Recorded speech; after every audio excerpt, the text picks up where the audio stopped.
Hello friends, Beauty's bake and cook চ্যানেলে আমি beauty চলে এসেছি আবারও একটা হার্ট শেপ কেক আপনাদের সঙ্গে শেয়ার করতে। কেক স্পঞ্জটা আমি প্রথমে ক্রাম কোট করে ফ্রিজে রেখেছিলাম। এটা আধা ঘন্টা আমি ফ্রিজে রেখেছিলাম। তারপরে দেখুন আমি কিভাবে হার্ট শেপটা বানাচ্ছি। প্রথমে আমি উপরে নিচে পাশাপাশি দাগ টেনে নিয়েছি, নিয়ে দুটো কর্নার ধরে কেটে নিয়েছি। এইবারে সামনের অংশে একটু ক্রিম লাগিয়ে এই কাটা যে পার্টগুলো রয়েছে সেগুলো আমি জুড়ে দেব। একটু ক্রিম দিয়ে লাগালে এটা খুব তাড়াতাড়ি হয়ে যাবে, কেননা এটা অনেকক্ষণ ফ্রিজে ছিল, পুরোপুরি ক্রিমটা সেট হয়ে গিয়েছে, এই জন্য একটু টাইম লাগবে। আর একটু ফ্রিজে রাখা দরকার আছে, কেননা যদি সঙ্গে সঙ্গে কাজটা করতে যান তাহলে লেয়ারগুলো একটা থেকে আরেকটা সরে যেতে পারে। এই জন্য একটু সেট হয়ে গেলে তারপরে কাজ করতে সুবিধা হবে। আমার যতটুকু ক্রিম লাগছে আমি একটু করে ক্রিম দিয়ে নিচ্ছি, আর এটাকে প্রেস করছি, চেপে চেপে এর সঙ্গে লাগিয়ে দিচ্ছি। এইবারে যে জায়গায় আমি লাগিয়েছি দুটো পার্ট, সেখান থেকে ভি শেপ করে কেটে সরিয়ে নিলাম। এইবার দেখুন প্রপার হার্ট শেপ চলে এসেছে। আমি একটু করে ক্রিম লাগিয়ে দিচ্ছি, হালকা করে একদম ক্রাম কোট করে নিচ্ছি। তারপর আমি এরপর ফাইনালাইজিংটা করব, নচেত এই কেকের গুঁড়াগুলো আবার কেকের উপরে উঠে আসবে, দেখতে ভালো লাগবে না।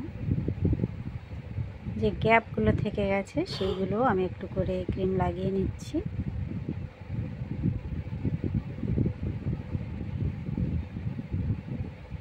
হার্ট শেপের জন্য আলাদা করে কোনো মোল্ড কেনার প্রয়োজন নেই। যত বড় সাইজেরই হার্ট শেপ কেক অর্ডার আসুক না কেন, এইভাবে জিনিসগুলো ম্যানেজ করা যায়।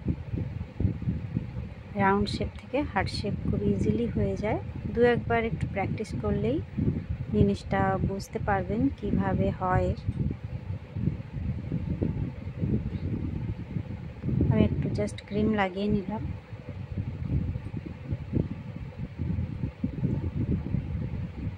এইবারে আমি এটা ফাইনালাইজিং করছি।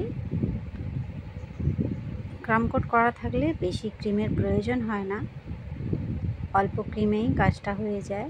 আর এমনও কাস্টমার আছেন যারা বেশি ক্রিম পছন্দ করেন না, সেক্ষেত্রে যদি ক্রাম কোট না করেন, বেশি করে ক্রিম দিয়ে ফাইনালাইজিংটা করতে যান, তাহলে কাস্টমাররা সেটা পছন্দ করবেন না। তাই আমি বলবো মিডিয়াম পরিমাণ ক্রিম ব্যবহার করাই ভালো। বেশি ক্রিম না দিলে সবার ক্ষেত্রে সেটা ঠিক থাকে।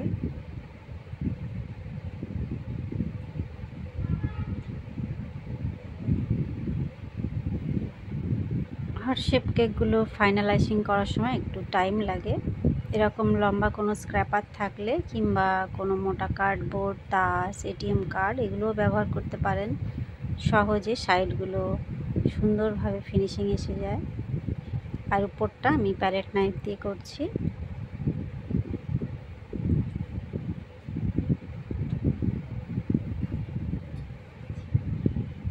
এই যে আমার প্রপার শেপটা এসে গিয়েছে, দেখুন কত সুন্দরভাবে হার্টটা রেডি করলাম। একটা কুকি কাটার নিয়েছি হার্ট শেপের, নিয়ে মাঝখানটা আমি একটু ড্র করে নিলাম, কেন ওই জায়গায় আমি নাম লিখবো, ওখানে গ্যাপ রাখলাম।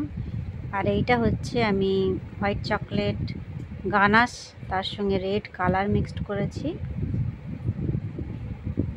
কেকটা আমার কাছে ভীষণ আর্জেন্ট ছিল আর কি, পুরোটাই যে চকলেট দিয়ে কভার করব সেরকম টাইম ছিল না, কেননা ফাইনালাইজিং করার পরে কম করে 1 থেকে 2 ঘন্টা ফ্রিজে রাখলে তবেই তারপরে গানাশটা দিলে ঠিকঠাক কেকটা বানানো যায়। সেটুকু টাইম আমার কাছে ছিল না আর কি, আমার অন্য কাজও ছিল, সেই জন্য আমি এইরকম একটা ডিজাইন চুজ করলাম যেটা চকলেটও থাকবে অথচ দেখতে সুন্দরও লাগবে। এই জন্য এটা রেড চকলেট দিয়ে আমি ডিজাইনটা করছি, জাস্ট আঁকামাঁকা করে টেনে দিচ্ছি।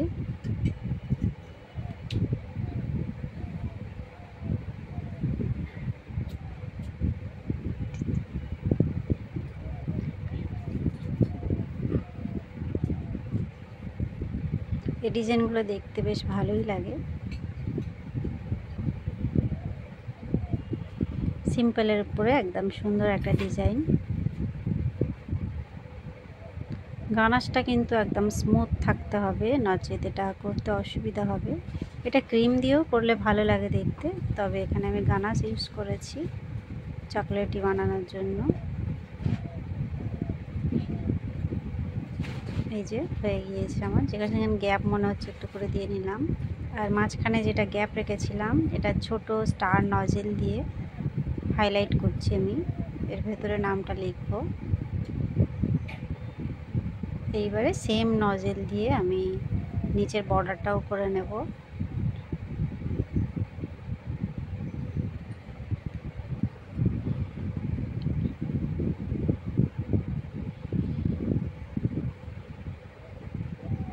জাস্ট হালকা একটু রাউন্ড শেপ করে করে আমি এটাকে টেনে দিচ্ছি সাইডের দিকে।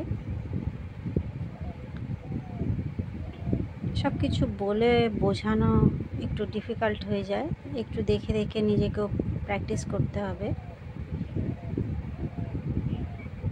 আমি এবারে কয়েকটা গোলাপ বানাবো। এটা নূর আর 11 নজল নিয়েছি। আর দেখুন আমি প্রথমে বেসটা বানিয়ে নিয়েছি, তারপরে কিন্তু শুরু করেছি। এইভাবে বেসটা বানিয়ে নিলে প্রপার শেপটা আনা যায়। আমি রেড আর হোয়াইট দুটো কালারই ইউজ করব এখানে। এটা হচ্ছে R11 বড় সাইজের রোজ নজেল। কত সুন্দর একটা কম্বিনেশন হয়েছে দেখুন।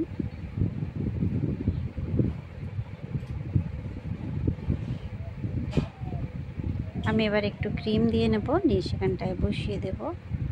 একটু ক্রিম দিয়ে বসালে কি হয়, একদম ঠিকঠাক জায়গায় বসানো যায়, আর ফুলটা একটু উঁচু থাকে, ফ্ল্যাট হয়ে যায় না। ফ্ল্যাট হয়ে গেলে অসুবিধা হয়, সেটা পরবর্তী সময়ে সরিয়ে অন্য জায়গায় দিতে গেলে অসুবিধা হবে। ওই জন্য একটু ক্রিম দিয়ে বসাবেন, পরে সরাতে চাইলেও খুব ইজিলি সেটা সরানো যায়। আমি এখানে 3টে গোলাপ বানাবো।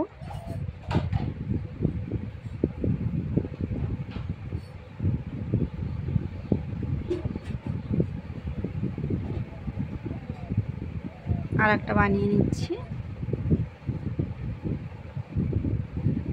গোলাপ বানানো খুব ইজি, দু একবার প্র্যাকটিস করলেই হবে। আর যারা নতুন তাদের ক্ষেত্রে একটু ডিফিকাল্টি লাগবে, কিন্তু খুবই ইজি ব্যাপার এটা। যেখানটায় শেষ করছি ঠিক তার আগে থেকে শুরু করছি।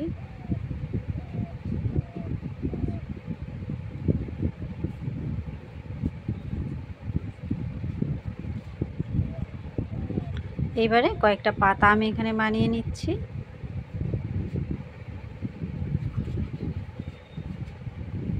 এটা লিফ নজল দিয়ে করছি।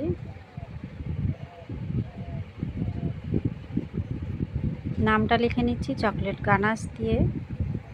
গানাশটা আমার একটু স্টিফ ছিল, যার জন্য একটু অসুবিধা হয়েছে আমার এখানে। এই যে কেকটা কমপ্লিট আমার বন্ধুরা। কেমন লাগলো, ভালো লাগলে বা একটু হেল্পফুল মনে হলে অবশ্যই একটা লাইক করবেন, চ্যানেলটা সাবস্ক্রাইব করে রাখবেন। আমার চ্যানেলে বিভিন্ন ধরনের হার্ট শেপ কেক আমি শেয়ার করেছি, সেইগুলো দেখতে পারেন। দেখা হবে নেক্সট নতুন কোনো ভিডিও নিয়ে। Bye bye.